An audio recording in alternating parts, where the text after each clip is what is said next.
Hello everyone, I hope you all are well. So आज हम class 6 का SST का लेसन 9 व्यापारी राजा और तीर्थयात्री पढ़ने जा रहे हैं। इसके बारे में स्टडी करेंगे कि इसके अंदर एक्चुअली में है क्या। ठीक है, सबसे पहले हम जो इसके लेसन का नाम है व्यापारी राजा और तीर्थयात्री, हम इसका मतलब समझते हैं। व्यापारी, व्यापारी मतलब जो व्यापार करने वाला होता है।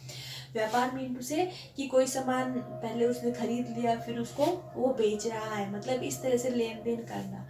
ठीक है, और वो बड़ी मात्रा में लेन देन करना उसको व्यापारी कहा जाता है। नेक्स्ट है राजा। राजा मतलब किसी पर्टिकुलर एरिया में कोई शासन करता हो, ठीक है, जिसको इंग्लिश में हम किंग कहते हैं, राजा। और तीर्थयात्री मतलब ऐसे व्यक्ति या ऐसे स्त्री या पुरुष जो किसी धार्मिक जगह पर जाके तीर्थ करते हो, धार्मिक जगह पर जाते हो, उसे हम तीर्थयात्री कहेंगे। ठीक है, धार्मिक जगह पर जाना, जैसे हम कहीं घूमने जाते हैं, जैसे हम मंदिरों में जाते हैं ना, तो इसी प्रकार से जब जो स्त्री या पुरुष किसी धार्मिक जगह मतलब मंदिर से रिलेटेड ऐसी जगह पर जाते हैं उसे तीर्थयात्री कहते हैं। ठीक है, तो देखिए अब इसके मुख्य बिंदु कि इस चैप्टर के अंदर क्या क्या है। तो आज हम इसके 8 मुख्य बिंदु पढ़ेंगे और फिर आगे कंटिन्यू करेंगे पार्ट सेकंड में। ये पार्ट 1 है। देखिए, सबसे पहला है प्राचीन काल में दक्षिण भारत में व्यापार। प्राचीन का मतलब होता है कि पुराने जमाने में, पहले। दक्षिण भारत मतलब जो दक्षिण साइड में भारत का एरिया है वो एरिया, ठीक है, में व्यापार की उस समय में व्यापार में क्या क्या चीजें होती थी और वो किसके साथ किया जाता था। तो ये जो दक्षिण भारत में व्यापार है वो रोम के साथ किया जाता था। उसके अंदर देखो मसाले, कीमती पत्थर, काली मिर्च, इस तरह के व्यापारिक जो वस्तुएं थी उनसे व्यापार किया जाता था। ठीक है, अब दूसरी बात आती है काला सोना। काला सोना क्या होता है, मतलब काली मिर्च को काला सोना कहा जाता है।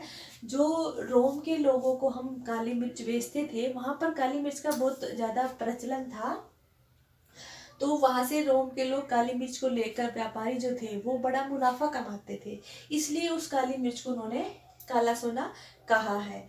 नेक्स्ट है, अब इसको व्यापार को बढ़ाने के लिए, पहले तो इतने संसाधन नहीं थे, इतने साधन नहीं थे यातायात के साधन कि हम किस तरीके से बाहर विदेश के साथ व्यापार करें।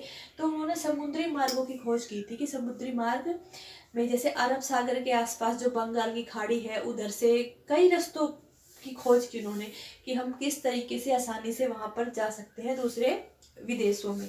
ठीक है, दूसरी बात आती है मूवेंदार। मूवेंदार का मतलब होता है तीन मुखिया। ये एक तमिल का शब्द है। चोल, चेर और पांड्या ये 3 शासक थे, उनके लिए ये शब्द यूज किया गया था। ठीक है, उनके लिए ये शब्द यूज किया गया था। ये कम से कम 2300 वर्ष पुराना शासक जो था उनके लिए यूज किया गया था। ठीक है, अब उसके बाद आता है सातवाहन। सातवाहन क्या है, सातवाहन जो शासक थे वो काफी फेमस शासक थे। ठीक है, और ये 2100 साल पहले मतलब पश्चिमी जो देश थे, पश्चिमी भारत जो था वहां पर इनका शासन रहा है। ठीक है, इस सातवाहन जो राजवंश है उसका काफी बोलबाला था उस समय। और इस सातवाहन का जो मुख्य जो शासक था वो गौतमी पुत्र सातकर्णी था। कौन था, गौतमी पुत्र सातकर्णी, जिन्होंने वहां पर अच्छे से शासन किया। उसके बाद आता है रेशम मार्ग। अब रेशम मार्ग का मतलब, जैसे रेशम को ही सुनते हमारे मन में एक चीज आता है रेशम, मतलब रेशम का कपड़ा। तो रेशम बनाने की जो टेक्नोलॉजी थी, ठीक है, जो तरीका था, जो तकनीकी थी, वो सबसे पहले चीन ने खोजी थी। ठीक है, और ये कम से कम 7000 वर्ष पुरानी तकनीक है जो चीन ने खोजी थी।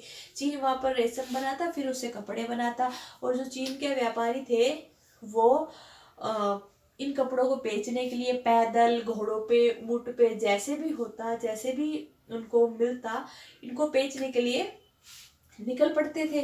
ठीक है, तो जिस रास्ते से आते या जाते थे ना उस रास्ते को उन्होंने रेशम मार्ग का नाम दे दिया।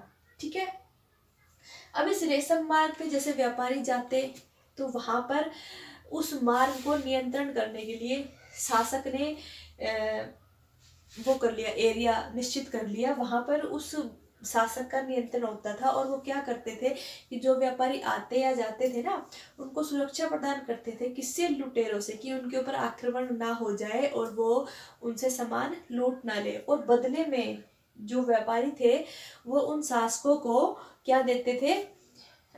जैसे कोई तोहफा दे दिया या कोई कपड़े दे दिए, इस तरीके से वो उनको कर के रूप में कुछ ना कुछ देते थे। अब उस रेशम मार्ग के जो एरिया है उस पर शासन करने वाला एक था कुषाण वंश का शासक, ठीक है। और इस वंश का सबसे मशहूर शासक था कनिष्क, ठीक है। सबसे मशहूर शासक राजा कौन था? कनिष्क। अब ये जो कनिष्क है, इन्होंने भारत के ऊपर भी राज किया है, और वो भी 1900 साल पहले राज किया है इन्होंने भारत के ऊपर, ठीक है। और इस वंश का सबसे महान राजा था ये राजा कनिष्क।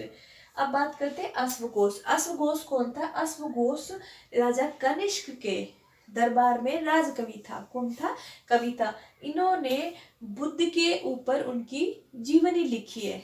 क्या लिखी है? उनकी जीवनी, ठीक है। बुद्ध चरित्र, जिसको हम क्या कहते हैं? बुद्ध चरित्र, ठीक है।